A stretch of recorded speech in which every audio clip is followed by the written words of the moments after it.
Et donc, je dirais que pour répondre au cahier des charges, bon, il y a beaucoup de professeurs au Collège de France qu'on pourrait considérer, dont effectivement Claude Bernard, qui occupe une place importante dans cette affaire, je crois. En fait, Thierry a peut-être fait allusion à ça il y a un petit moment. Évidemment, Brun-Séquard, Édith Beaumont, Jules Marais, dont on ne parle pas, qui a aussi joué un rôle un petit peu important, même a posteriori. Donc je ne vais pas reprendre tous les noms. On a parlé de Pierre Flourens, j'y reviendrai, et de Cuvier. Beaucoup de choses ont été dites par Yvette Conry dans l'introduction du darwinisme en France. Ce que le scientifique peut apporter, c'est quelques points un tout petit peu complémentaires. Mais évidemment, je ne prétends pas avoir une plus grande connaissance qu'Yvette Conry de la question de l'accueil du darwinisme en France. Donc on peut commencer par l'élection. Moi, j'ai commencé par l'élection, ou la non-élection longtemps, de Darwin à l'Académie des sciences. Comme vous le savez, le 4 juillet 1970, Darwin, présenté par la section anatomie et zoologie, il est battu par von Brandt, par 22 voix contre 16. Et les débats reprennent tout de suite. Tout début juillet, les débats reprennent, et avec une opposition très très violente entre quelqu'un qui s'appelle Armand Quatrefages et Émile Blanchard. Alors Quatrefages est hostile à faire entrer les humains dans le champ de l'évolution, c'est comme d'ailleurs comme Wallace, comme Charles Lyell d'ailleurs, mais il soutenait quand même Darwin avec Milne Edwards pour son œuvre de zoologiste. Peut-être que le long traité sur les cirripèdes, c'était pas des mollusques, c'était des arthropodes. Il y est pour quelque chose. Donc Blanchard, lui, il est professeur au Muséum d'histoire naturelle et aussi à l'École normale supérieure. Il ne considérait pas Darwin comme un savant, on en a parlé. M. Darwin n'était pas un véritable naturaliste, il n'est qu'un amateur. Il ne supportait pas non plus l'idée que l'homme descend du singe, sikh, parce que, bon, évidemment, l'homme ne descend pas du singe. Et donc, c'est donc la Descent of Man, en fait, même si elle a été publiée un an après, les positions de Darwin étaient connues, qui est plus en question encore dans cette affaire que l'origine des espèces, avec malgré tout une connotation religieuse bien présente, même si ce n'est pas le point principal. C'est même loin d'être le point principal, mais elle est quand même là. Par ailleurs, beaucoup des protagonistes, quand ils ne contestaient pas le transformisme, ne l'attribuaient pas à Darwin, vous le savez, mais c'est un argument qui est juste, car Darwin n'a pas inventé l'idée d'évolution, mais proposait un mécanisme qui repose sur la sélection naturelle des individus, le survival of the fittest, dont on a parlé. Et puis, un petit peu de chauvinisme, malgré tout. Buffon, Lamarck, Sauveur, Saint-Hilaire étaient bien français, malgré tout. Donc, on ne peut pas entièrement exclure. Alors, Robin, lui, et ça c'est important parce que c'est un émule d'Auguste Comte, quand même. Il est fondateur de la Société de sociologie, on ne peut pas l'oublier. Et il a porté l'argument positiviste de la non-démonstration expérimentale de l'évolution. On y reviendra, je pense que c'est un point absolument essentiel. C'est à lui qu'il faut attribuer ces propos rapportés par Quatrefages dans les émules de Darwin. Le darwinisme est une fiction, une accumulation poétique de probabilités sans preuve et d'explications séduisantes sans démonstration. On ne prête qu'aux riches, et c'est sûrement Charles Robin lui-même qui a rédigé les conclusions livrées à l'Académie pour justifier l'échec de Darwin. En 1972. L'exclusion de Darwin venait de ce que la science des livres qui lui avait valu ses principaux titres de gloire, l'origine des espèces et plus encore la descendance de l'homme, n'était pas de la science. Ce n'était qu'une masse d'assertions et d'hypothèses absolument gratuites, souvent manifestement fallacieuses. Ce genre de publications et ces théories sont un mauvais exemple qu'un corps qui se respecte ne saurait encourager. Donc, ce n'est pas vraiment aimable. Donc, il sera élu, Darwin, en 1978, 4 ans avant sa mort. Et dans la section botanique, sans doute pour ses travaux sur la fécondation chez les orchidées, dont il a été fait allusion déjà ce matin, mais pas pour sa théorie. Et ça, on le voit parce que Duchartre, qui rapporte pour la section de botanique, le dit clairement. La section de botanique pense qu'au point de vue de la science qui forme son domaine, les hypothèses et les théories émises par M. Charles Darwin ne s'imposent pas à elle comme un élément indispensable pour l'appréciation des titres de ce naturaliste. C'est le understatement à la française. Et se préoccupant uniquement des faits précis, des observations exactes, des expériences ingénieuses dont il a enrichi la biologie végétale, elle y trouve des motifs suffisants pour lui assigner un rang distingué parmi les savants qu'elle présente aujourd'hui comme candidat à la correspondance. Donc, Denis Buican, dans Darwin et l'épopée de l'évolutionnisme, lui propose un autre aspect de l'opposition au darwinisme et à son élection à l'Académie, qui nous renvoie vers Charles Robin, vers Auguste Comte et d'une certaine façon vers Claude Bernard.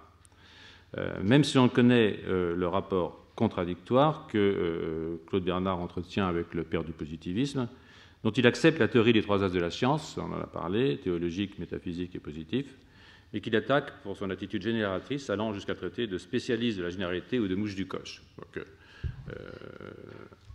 selon Buican, l'opposition à Darwin dans notre académie a été amplifiée par une rencontre entre l'Église scientiste et les Églises créationnistes.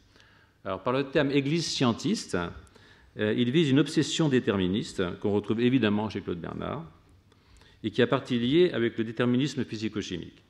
Non que Bernard fasse de la physiologie une branche de la physique, c'est tout le contraire, hein, mais parce qu'il voit dans le déterminisme physiologique la preuve de la scientificité de la physiologie à l'égal de la physique, le signe de l'entrée de la physiologie dans l'âge positif. Et puis quand cite Jacques Roger, si les néo-lamarckiens français n'ont accepté Darwin que du bout des lèvres et sans le comprendre, s'ils ont refusé Weismann, c'est qu'ils ne retrouvaient pas là leur biologie. Leur science était fondée sur la causalité physico-chimique. Le plus souvent, ils n'ont pas refusé la sélection naturelle, ni même les lois de Mendel, mais ils n'ont jamais consenti à y voir l'explication de l'évolution, car ils cherchaient la cause de l'évolution, c'est-à-dire le mécanisme physico-chimique de la variation. Entre Darwin et Lamarck, le zoologiste Alfred Giard a justifié son choix par une formule tout à fait lapidaire. Darwin est un naturaliste, Lamarck était physicien.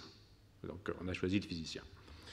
Tout le reste vient de là, je cite toujours Jacques Roger, de leur obstination à chercher dans la composition chimique du protoplasme la cause de tous les problèmes vitaux, y compris l'ontogénèse, la variation et l'hérédité, leur croyance à une action directe et déterminante du milieu sur l'organisme, leur refus de la variation aléatoire qui serait un phénomène sans cause. Et comme leur conception de la science n'est pas exempte d'arrière-plan idéologique, ils sont prompts à suspecter l'idéologie des autres, le dieu hasard des darwiniens ou l'idéalisme de Weismann, accusation que Lysenko n'aura même pas à inventer. En 2012, dans la revue d'histoire des sciences, Laurent Loison, qui nous parlera demain, je crois, apporte des éléments qui appuient l'idée dans cette affaire du rôle d'une conception positiviste et physicaliste du transformisme dans le soutien de la communauté française au néo-lamarckisme, pour ceux qui acceptaient le transformisme, évidemment, pas pour les autres.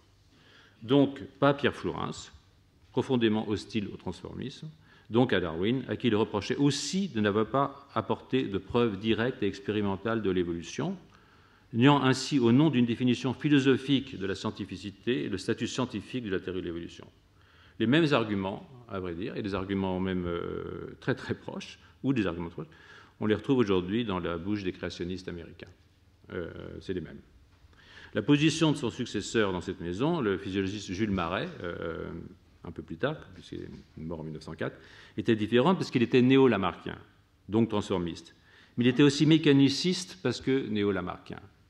Et ça, c'est important à comprendre. C'est vraiment, on reprend la tradition cartésienne des animaux-machines, hein, tout à fait.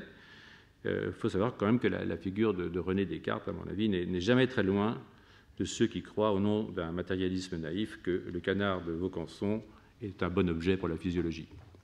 Donc, la thèse de Laurent Loison, pour revenir à lui, est que la position française possède un fondement rationnel qui lui est propre, défini par un néo-lamarckisme français, celui de rendre scientifique l'hypothèse transformiste. Ce qui passe, selon l'auteur, par la recherche des causes mécaniques imposées par l'univers matériel, puisque nous sommes dans un univers matériel. Donc je reviendrai dans un sens sur la question de l'expérimentation en évolution, à travers la position de Claude Bernard, qui est souvent pris, et c'est bien le moins des choses, comme référence quand il s'agit d'expérimentation biologique.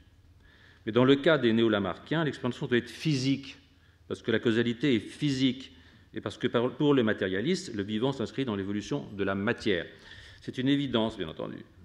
Mais cela ne veut pas dire, et j'y reviendrai avec Claude Bernard, que tous les phénomènes biologiques, parce qu'ils sont matériels, relèvent théoriquement de la physique, comme s'il n'y avait pas de théorie en biologie, autre que physique ou mathématique, ce qui, depuis Galilée, est presque synonyme, le grand livre de la nature écrit en langage mathématique, comme vous savez.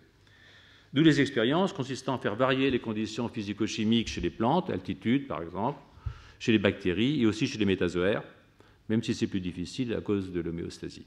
Mais possible si on accepte l'idée que les monstres qui résultent de modifications physiques au cours du développement sont des variants. Un tel cas a été rapporté il y a quelques années, d'ailleurs, par Suzanne Lundquist, sur la mouche drosophile. Mais là, le processus, malheureusement pour les néo-lamarckiens, est un processus darwinien, hein, puisqu'il repose sur la sélection au niveau des cellules germinales. Alors, dans l'affaire dont nous parlons, il s'agit de transmission des caractères acquis à la suite de modifications du milieu physique, c'est complètement différent. Bref, on nous referait le coup de la girafe, mais en une seule génération, enfin le coup de sens. Donc, si l'on veut comparer le lamarckisme français et darwinisme, on peut suivre, je pense qu'il faut suivre Georges Canguilhem dans Le vivant et son milieu, et on peut juxtaposer les notions de milieu pour Darwin et pour Lamarck. Pour Lamarck, le milieu est le milieu physique, c'est l'éther des physiciens post-newtoniens, hein, rien d'autre. Et il agit directement sur les corps comme sur les planètes, avec un déterminisme absolu. Bon, les choses ont jamais changé avec l'introduction du principe d'incertitude. Hein, je vous renvoie là à Léon Brillouin, aussi un collégien qui s'est pas mal intéressé à ces questions. Et cette action vaut transformation et adaptation. Pour Darwin, le milieu est vivant. Le vivant est milieu pour le vivant, je reviens sur Canguilhem, bien entendu, avec une lutte entre les individus qui répondent au changement du milieu, pas seulement le milieu physique, mais aussi par sélection des individus qui sont déjà au hasard de variations dont l'origine est inconnue, avantagés dans cette lutte pour la survie. Et plus tard, comme vous le savez, ce processus sera étendu aux luttes interespèces. Donc, le milieu n'induit pas l'adaptation dans la théorie darwinienne, il la sélectionne et l'amplifie. Et clairement, à l'époque de Darwin, cela était indémontrable sur le plan expérimental, sauf à accepter sur une base empirique que les travaux des éleveurs, des agriculteurs ou l'examen des couches géologiques et des fossiles qu'elles contiennent aient valeur d'expérience. On voit donc que ce qui est en jeu ici, et cela n'a pas cessé aujourd'hui, et ça qui est vraiment intéressant, c'est la définition de ce qu'est une théorie scientifique et quel est le statut de la preuve en sciences expérimentales. D'accord ? Seront encore plus étonnés, hein, ceux qui s'ils l'ignorent, hein, apprendront que de retour de son voyage du Beagle, au cours duquel il avait rassemblé et fait envoyer à Londres un nombre infini d'échantillons, incalculable en tout cas, Darwin n'eut l'illumination qu'il devait le mettre sur la piste sur la bonne piste, hein, qu'au détour d'une conversation avec Harriet Martineau, alors qu'il séjournait à Londres chez son frère Erasmus, hein, il a hérité de son grand-père. Charles avait déjà migré avec Emma à Down. Harriet Martineau est une Whig, hein, c'est une libérale. Elle est militante de la loi sur les pauvres qu'il faut secourir mais empêcher de se reproduire, faute de quoi la nourriture viendrait à manquer. Bon, c'est une malthusienne, quoi. Bref, elle introduit Darwin à la pensée de Malthus, et c'est par un travail d'analogie entre le malthusianisme et ce qu'il essaye de comprendre que Darwin construit sa théorie. Ça lui prendra 25 ans, hein, qui sépare le retour de son voyage et la publication de l'origine des espèces. Est-ce à dire que la théorie de Darwin, qui puise son origine dans une analogie malthusienne et qui est non fondée sur des expériences au sens bernardien du terme, n'est pas une théorie scientifique? Je laisse cette responsabilité de le dire à ceux qui se croient autorisés à légiférer sur ces questions, le plus souvent sans jamais avoir pratiqué quelle science que ce soit, et je ne vise pas ici seulement les pentecôtistes. Même si on doit admettre que cette théorie, comme toute autre, est rectifiable, voire renversable, puisque les théories scientifiques ne sont pas des dogmes ni des sciences des religions. Pour poursuivre la lecture de Canguilhem, rappelez-vous la correspondance qu'il établit entre la séparation Lamarck-Darwin d'un côté et l'autre séparation Bichat-Bernard de l'autre, en rapport de nouveau avec la notion de milieu. C'est toujours la même chose. À la suite de ses travaux sur la nutrition et la découverte de la fonction glycogénique du foie, Bernard introduit le concept de milieu intérieur, qui est le pendant en physiologie de l'éther des physiciens, post-newtoniens, physiciens de son époque. Ce n'est pas revenir là-dessus très longtemps, on l'a dit plusieurs fois, Claude Bernard n'est pas le René Descartes de la biologie. Ce qu'il a mis en avant, ce qu'il a inventé, enfin, on ne peut pas dire vraiment inventé, parce que bon, il y a Spallanzani, il y a Harvey, il y a beaucoup d'autres physiologistes qui ont expérimenté, mais ce qu'il a vraiment introduit, c'est une méthode adaptée au vivant, une méthode permettant de pénétrer dans le milieu intérieur, le poison, le scalpel, etc. Et le maître mot dans cette affaire, c'est déterminisme. Un déterminisme qui doit être égal à celui des physiciens de l'époque, mais qui établit la physiologie comme une discipline positive, indépendante de la physique. C'est son obsession. Hein. Si la physiologie de Bichat est rattachée à la physique et au principe de Carnot, hein, la vie est l'ensemble des forces qui résistent à la mort, hein, c'est le deuxième principe de la thermodynamique, eh bien, pour rien dire de Lavoisier avec le premier principe, hein, rien ne se perd, rien ne se crée, Celle de Bernard associe ce mouvement permanent de mort et de vie qui traverse tout être vivant. L'aphorisme « la vie c'est la mort, la vie c'est la création » ou la belle image de la physiologie comme embryogenèse silencieuse. Et je vous renvoie ici aux leçons sur les phénomènes communs aux animaux et végétaux. Mais même critique vis-à-vis d'Auguste Comte, comme il vient de le rappeler, Bernard n'en est pas moins philosophiquement conscient et accepte la séparation entre les trois âges de la science.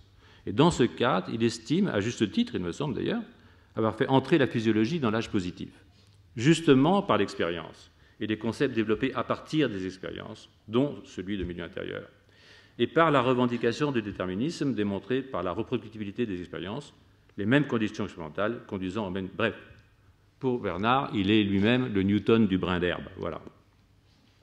Ce faisant, il sépare distinctement, et c'est ça qui est important, la physiologie de la zoologie ou de la botanique. Donc, je saute un truc.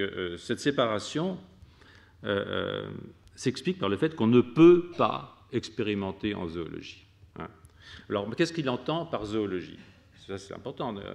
Pour lui, la zoologie, c'est l'étude des formes organiques, science qui relève encore de l'anatomie, donc descriptive, et qui, de fait, échappe à la possibilité expérimentale. D'où le refus du physiologiste de considérer Darwin comme un savant positif.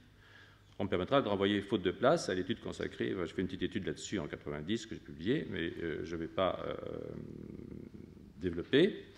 Mais je pense que cette position de Claude Bernard sur les questions d'embryologie et d'évolution sont évidemment très importantes. Et je peux vous renvoyer à la page aux leçons, toujours, sur les phénomènes communs aux animaux et aux végétaux.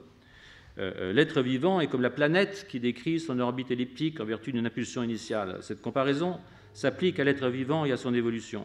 C'est pourquoi nous séparons absolument la phénoménologie vitale, objet de la physiologie, de la morphologie organique, dont le naturaliste, zoologiste et botaniste étudie les lois, mais qui nous échappe expérimentalement et qui n'est pas à notre portée. Donc, il continue, d'ailleurs, c'est une citation qui est assez longue, qui est assez intéressante, mais elle se termine par une phrase qui est amusante. Que l'on soit cuviériste ou darwiniste, cela importe peu. Ce sont deux façons de comprendre l'histoire du passé et l'établissement du régime présent. Cela ne peut fournir aucun moyen de régler l'avenir. On ne changera pas l'œuf du lapin et lui faisant oublier l'impulsion primitive et ses états antérieurs, on n'en fera pas sortir un chien ou tout autre mammifère. Donc la question, c'est comment est-ce qu'on transforme en fait un lapin en chien, quoi, hein.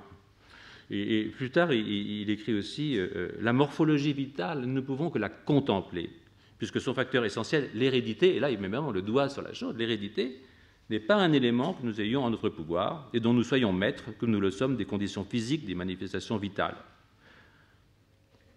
À la vérité, on peut considérer l'hérédité comme une condition expérimentale et l'employer, comme on fait en zootechnie, par le croisement et la sélection. On substitue ainsi des atavismes fugaces à l'atavisme fondamental, etc., etc. Donc, vous voyez qu'il sépare les deux. Seule la physiologie est positive, l'évolution, c'est métaphysique. Et il le dit d'ailleurs très clairement, il l'écrit très clairement. Cela dit, il voit bien ce qu'il faudrait faire. Et là, c'est là qu'on voit qu'il est vraiment génial, parce que il pointe vers l'hérédité. Alors, évidemment, il ne connaît pas Mendel, il ne pourra pas connaître De Vries, Correns ou Tchermak, qui vont redécouvrir la loi de Mendel au début du XXe siècle, et qui aurait pu le mettre sur la voie. Mais il ne ferme pas la porte à la possibilité d'expérimenter en évolution. Et dans les principes de médecine expérimentale, qui ont été publiés en 1947 par Léon Deloum, qui sont des notes qu'il préparait pour un nouveau livre, il est mort en 1878, le pauvre Bernard, donc il écrit quand même quelque chose qui est extraordinairement fort. C'est « J'admets cependant que lorsque la physiologie sera assez avancée, le physiologiste pourra faire des animaux et des végétaux nouveaux, comme le chimiste produit des corps qui sont en puissance, mais qui n'existent pas dans l'état naturel des choses. On fait déjà des modifications, soit végétales, soit animales, au point de vue de la zootechnie ou du jardinage, mais c'est empiriquement qu'on les a faites jusqu'à présent, comme on faisait autrefois de la métallurgie ou de l'optique empirique avant d'avoir la science.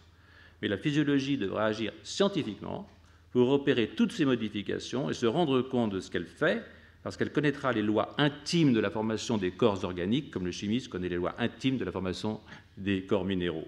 C'est donc dans la connaissance de la loi de la formation des corps organisés qu'agit toute science biologique expérimentale. Et alors là, on revient évidemment sur le terme de loi. Moi, j'aime pas beaucoup. Je pense que ça renvoie à une conception des sciences qui est trop marquée par le newtonisme. Je pense qu'il n'y a que des phénomènes dans la nature et que les lois, c'est nous qui les ont. Elles valent ce qu'elles valent, du coup, mais c'est comme ça. Je ne suis pas du tout pour... Mais c'est pas grave. Hein. Ce qui est primordial, c'est autre chose. C'est l'acceptation de la possibilité future d'expérimenter en évolution. Hein, quand cette discipline aura quitté le champ de la zoologie descriptive qu'on ne peut que contempler. De l'autre, c'est Bernard attribue au terme évolution le double sens que le XVIIIe lui donne, c'est-à-dire développement et évolution, comme le disait Thierry il y a un instant. Et ça, c'est très important parce que ça veut dire que c'est probablement à partir de la compréhension pour lui, c'est à partir de la compréhension de l'hérédité du développement, pourquoi un œuf de poule donne une poule, qu'on pourra comprendre les lois de l'évolution. Ça, c'est vraiment, je pense, dans ce texte de Bernard, c'est là. Alors, il s'interdit, lui, de faire de l'embryologie expérimentale. C'est curieux, parce que quand on lit les cahiers de notes, on voit qu'il est très intéressé par ça, et même qu'il propose des petites expériences, même rudimentaires.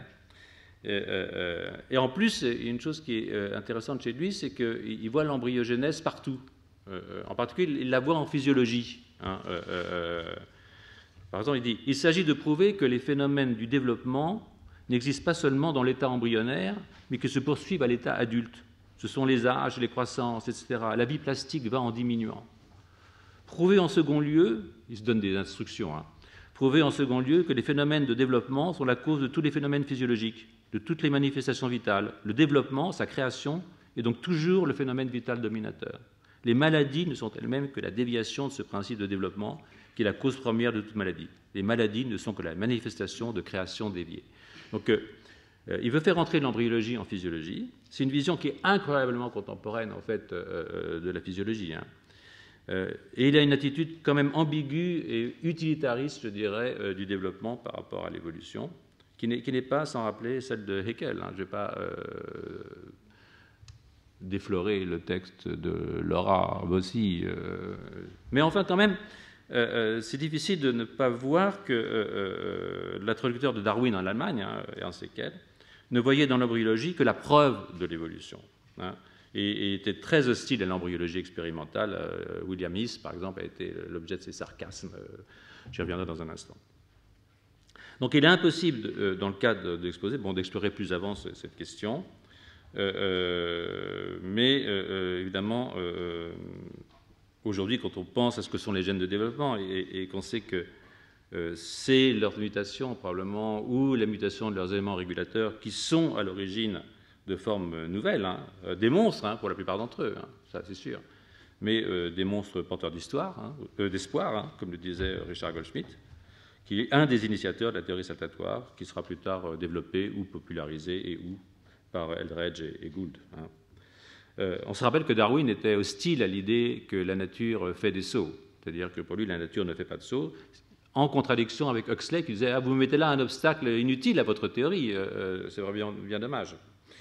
On sait aussi que les tenants de la théorie synthétique de l'évolution étaient aussi hostiles à l'idée qu'on puisse faire des sauts en évolution, et que Goldschmidt, hein, comme Schmalhausen, qui était aussi un physiologiste, un développementaliste, un évolutionniste russe, furent longuement moqués hein, par les tenants de la théorie synthétique, et puis avant que cette théorie saltatoire ne soit acceptée. Ça, c'est une incise, mais je pense que c'est intéressant parce qu'elle souligne que même dans les sciences exactes, il y a des conflits théoriques, et je pense qu'il faut s'en réjouir, et non pas s'en plaindre. Donc, pour revenir à l'imbroglio entre expérimentalisme bernardien et embryologie, je pense qu'effectivement, je vais prendre un petit moment, une seconde sur Haeckel, Laura, tu n'en voudras pas. L'introducteur du darwinisme en Allemagne, on ne le présente pas. Et je partage l'admiration qu'a Laura pour le grand homme, mais il n'a pas contribué à faire entrer le développement et donc d'une façon détournée l'évolution dans le champ expérimental. Au contraire. C'est-à-dire que lui, il avait la loi de la récapitulation qui stipule non seulement que l'ontogénèse récapitule la phylogénèse, comme chacun sait, mais, bien plus grave, que toute nouveauté évolutive est une addition et intervient en fin de chaîne dans la série ontogénique comme dans la série phylogénique. Hein? On en reparlera. C'est pas lui, mais elle est... Si, c'est lui. Bon, c'est pas grave. C'est quand même quelque chose qui est rajouté à la théorie haeckelienne. Évidemment, c'est faux, parce que plus une mutation arrive tôt, et plus elle a plus d'effets sur le développement. Et donc, si on veut créer des monstres, c'est tôt qu'il faut taper, c'est pas tard. Et donc il s'est incroyablement... en plus, c'est une idée qui est en contradiction, si vous voulez, avec le concept de néothénie. Et je vous engage à lire, si vous ne l'avez fait, le livre Embryos and Ancestors de Gavin De Beer, que je ne vais pas développer ici, parce qu'il faut que je conclue dans 5 minutes. Donc le problème, pour moi, ce n'est pas l'erreur théorique, si vous voulez. Hein. Le problème est que dans cette conception, l'ontogénèse se résume à être une preuve de la phylogénèse.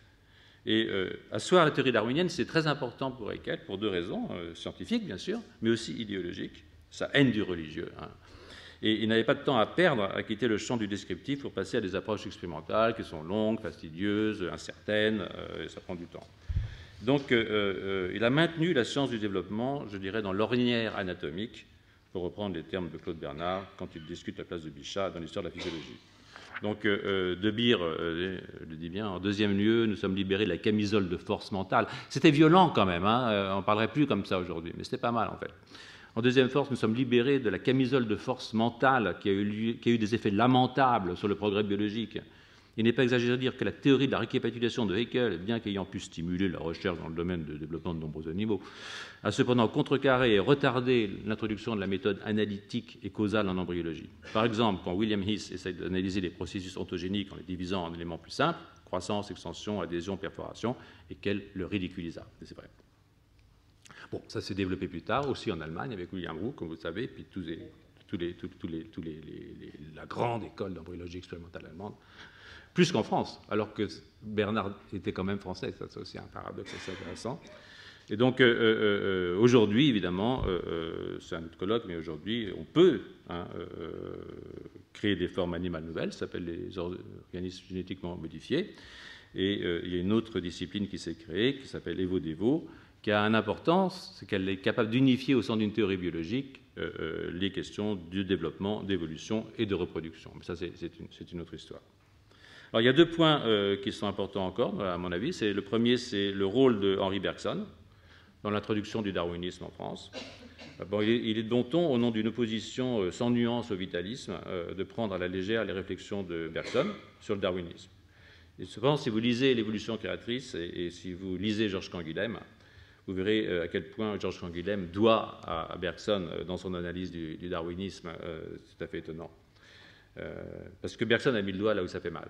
Et il a mis le doigt où ça fait mal chez les mécaniciens, en renvoyant le finalisme dans leur camp et en défendant l'idée d'une évolution sans fin et sans finalité. Évidemment, si on est mécanicien, le début étant donné, la fin est donnée automatiquement. Donc il y a une sorte de finalisme dans un mécanicisme naïf que Bergson a évidemment vu.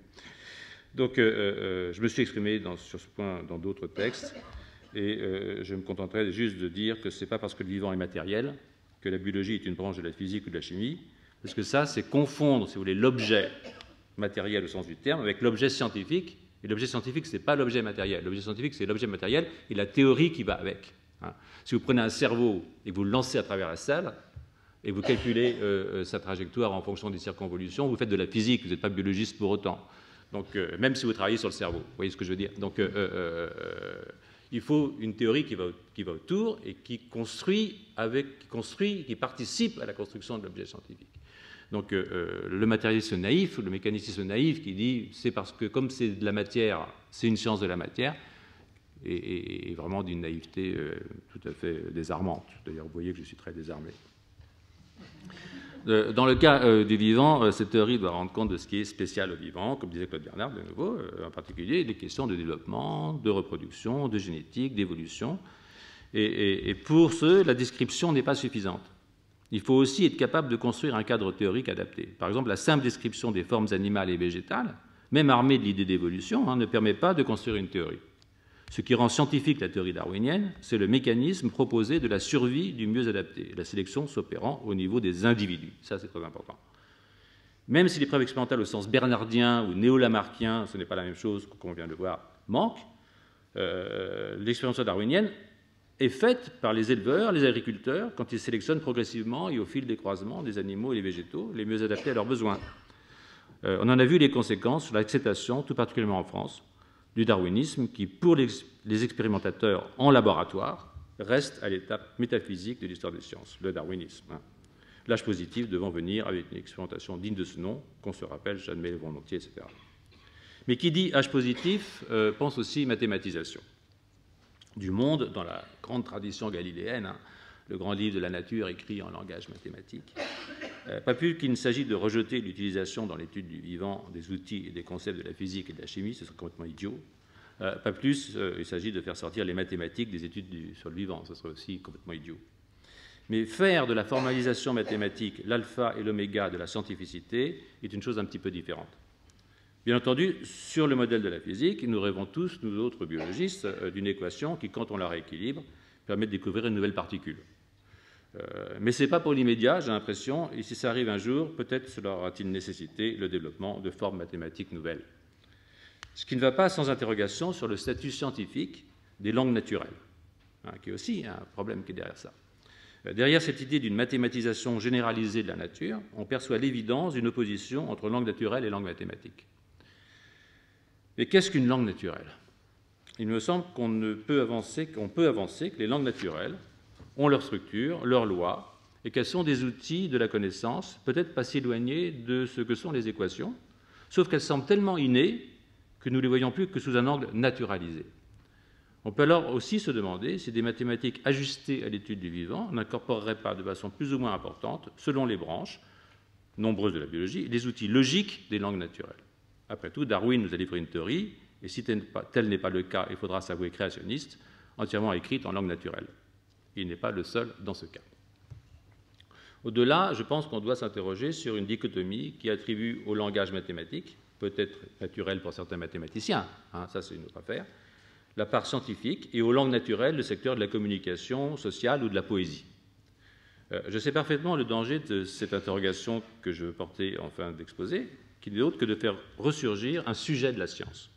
Ce qui veut dire, à travers la langue naturelle, introduire de la subjectivité dans le discours scientifique, donc une intimité suspecte.